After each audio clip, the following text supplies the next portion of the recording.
அனைவருக்கும் வணக்கம். இந்த பதிவில் நம்ம எதை பற்றி பார்க்க போகிறோன்னு தெரிஞ்சுக்கிறதுக்கு முன்னாடி மறக்காமல் நம்ம சேனலை சப்ஸ்கிரைப் பண்ணிக்கோங்க. கூடவே பெல் பட்டனையும் கிளிக் பண்ணிவிட்டு ஆளுங்கிற ஆப்ஷனை கொடுத்துட்டிங்கன்னா நான் போடுற வீடியோக்கள் எல்லாமே மிஸ் ஆகாமல் நோட்டிஃபிகேஷனில் வந்துடும். இந்த பதிவு ரொம்ப ரொம்ப முக்கியமான பதிவு அப்படின்னே சொல்லலாங்க.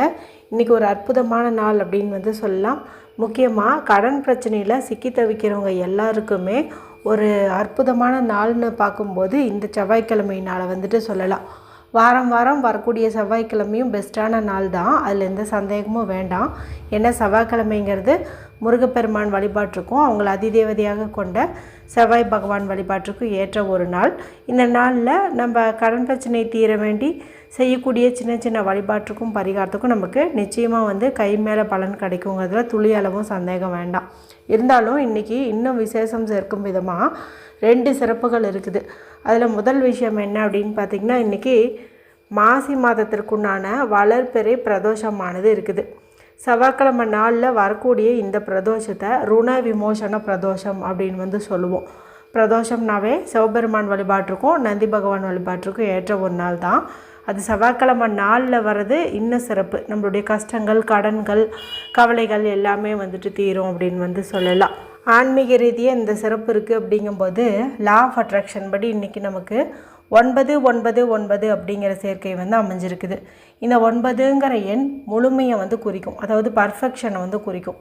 நவசக்தி, நவராத்திரி, நவதானியம், நவபாஷாணம், நவகிரகங்கள் அப்படின்னு நிறைய முக்கியமான இணைப்புகள் எல்லாம் இந்த 9ங்கிற எண்ணோடு தான் இணைக்கப்பட்டிருக்கும். அந்தளவுக்கு சக்தி வாய்ந்த நம்பர்னு பார்க்கும்போது இந்த 9 சொல்லலாம். மேலும் இன்றைக்கி செவ்வாய்க்கிழமையே இருக்கிறதுனால செவ்வாய் பகவானுக்கு உரிய எண்ணுன்னு பார்க்கும்போது 9 தான். அவருக்கு உரிய இந்த 9ங்கிற எண்ணு இன்றைக்கி ஏஞ்சல் நம்பராக வந்திருக்கிறது இன்னும் சிறப்பு அப்படின்னு சொல்லலாம். சரி, இந்த 999 சேர்க்கை எப்படிங்க வந்திருக்கு அப்படின்னு பார்த்துடலாம். இன்றைக்கி மாசி மாதத்தின் 27ஆம் தேதி. இதில் என்னுடைய கூட்டுத்தொகை பார்க்கும்போது 2 + 7 நமக்கு 9 கிடைக்குது. அடுத்ததாக இந்த வருடமானது 2025ஆவது வருடம். இதனுடைய கூட்டுத்தொகை 2 + 2 4, 4 + 5 9ன்னு கிடைக்குது. அடுத்ததாக நான் முன்பே சொன்ன மாதிரி இன்றைக்கி செவ்வாய் பகவானுக்கு உரிய நாளாக இருக்கிறதுனால அவருக்குரிய எண்ணுன்னு பார்க்கும்போது இந்த 9ங்கிறது ஆட்டோமேட்டிக்காகவே ஆக்டிவேட் ஆகிரும். அப்போ 999 அப்படிங்கிற சிறப்பு இன்றைக்கி நமக்கு அமைஞ்சிருக்குது.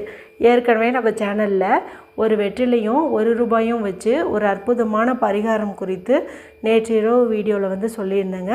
அது செய்வதன் மூலமாக கோடான கோடி கடன் பிரச்சனையும் தீரும், நல்ல ஒரு செல்வ செழிப்பு உண்டாகும்னு சொல்லி போட்டிருந்தேன். இது வரைக்கும் அந்த வீடியோ பார்க்காம இருந்தீங்க அப்படிங்கும்போது இந்த வீடியோ முடியும்போது வரக்கூடிய எண்டு ஸ்க்ரீனில் அதனுடைய லிங்க்கை நான் கொடுக்குறேன், மறக்காமல் செக் பண்ணி பாருங்கள். சரி, இப்போது இந்த பதிவுக்கான விளக்கத்துக்குள்ளே போகலாம். இது எதற்கானது அப்படின்னு பார்த்தீங்கன்னா, இப்போ நீங்கள் அந்த பரிகாரத்தையும் தாராளமாக செய்யலாம். ஒருவேளை அந்த பரிகாரம் செய்ய முடியாத சூழ்நிலையில் இருந்தீங்க அப்படிங்கும்போது இந்த பரிகாரமானது உங்களுக்கு கை கொடுக்கும் அப்படின்னே சொல்லலாம். இதுவும் ரொம்ப பவர்ஃபுல்லான பரிகாரம் தான்.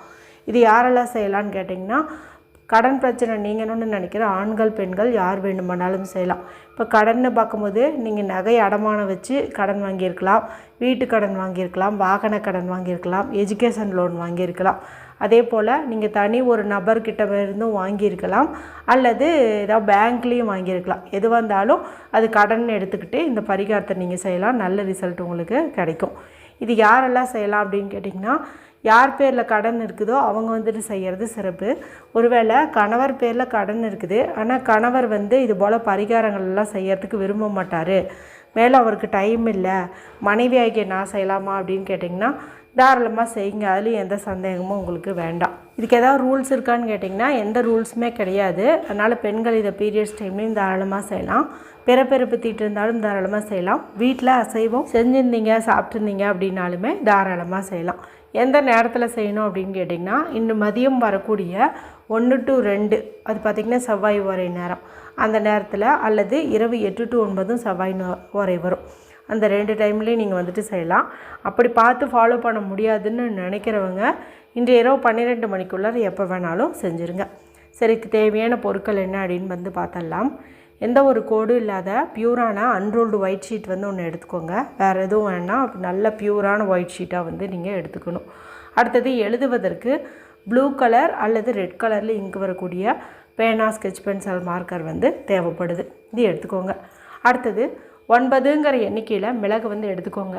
இந்த மிளகு அப்படிங்கிறது தாந்திரிக பரிகாரத்தில் முக்கியமான இடத்த பிரிக்குது.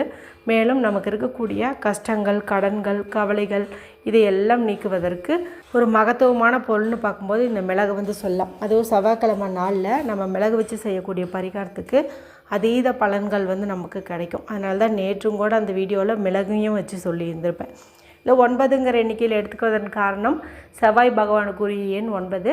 மேலும் இன்றைக்கி லா ஆஃப் அட்ராக்ஷன் படி இந்த 9ங்கிற எண் அதிக எனர்ஜி ஊட்டப்பட்ட இருக்கிறதுனால அந்த எண்ணிக்கையில் நம்ம எடுத்துக்கிறோம். வீட்டில் பயன்படுத்துகிற கருமிளகையை நீங்கள் எடுத்துக்கோங்க. இப்போ நான் சொன்ன இந்த பொருட்களை எடுத்துகிட்டு வீட்டில் அமைதியான இடத்துல உட்காந்துக்கோங்க.